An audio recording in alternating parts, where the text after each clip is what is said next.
Mga ka-K5 katapo sa Regional Police Drug Enforcement Unit 6 na kumpiskar ang milyones nga balor sa ginapatihan Cebu sa isa lang kaadlaw nga operasyon. Yaring detalye sa kato niya balita.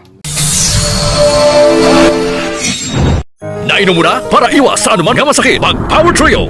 Nagdangat sa minilyon nga balor sa ginapatihan Cebu ang nakumpiskar sa siparado nga operasyon nga ginpatigayon sa Regional Police Drug Enforcement Unit 6 sa siyudad sang Iloilo.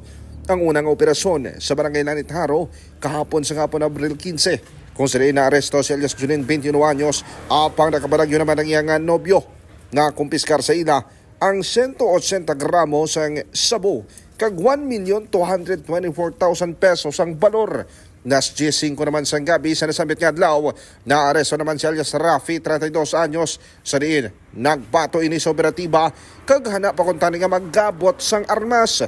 Na-recover naman sa iya ang 70 gramos ang sabu kag 470,000 pesos ang balor. Apan sa nasensya no, na operatiba palang ginabaklan niya, nakapalagyo siya no, nagdalagan siya. Tapos pag nadumugay pa yung mga operatiba kag anak siya magbunot sa armas.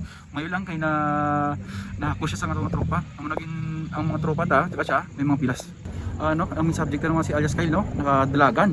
Kagang iyang upod nga living partner nga si alias Bibi ang mga ito nakuha. Ang sa karon mga ka-K5 ang mga arestado ngayon yara na sa mga natungdan ng mga police station kag nataran ang kapasakan sang kaso sa paglapas sa Republic Act 9165 o kunang Comprehensive Dangerous Drugs Act of 2002. Ako naman si K5 Aaron Refoyo para sa Kampiyon na Balita, Serbisyo Publiko kang Kalingawan sa Iloilo, K5 News FM. Balita ang ginadulong sa inyo sang DTX Coffee Mix. Himo sa natural nga sangka pareho sang amarkuso, chia seeds, sugared cane extract powder. DTX Coffee Mix. Nakakapi ka na, naka-detox ka pa. DTX Coffee Mix. Mabakal sa mga butika.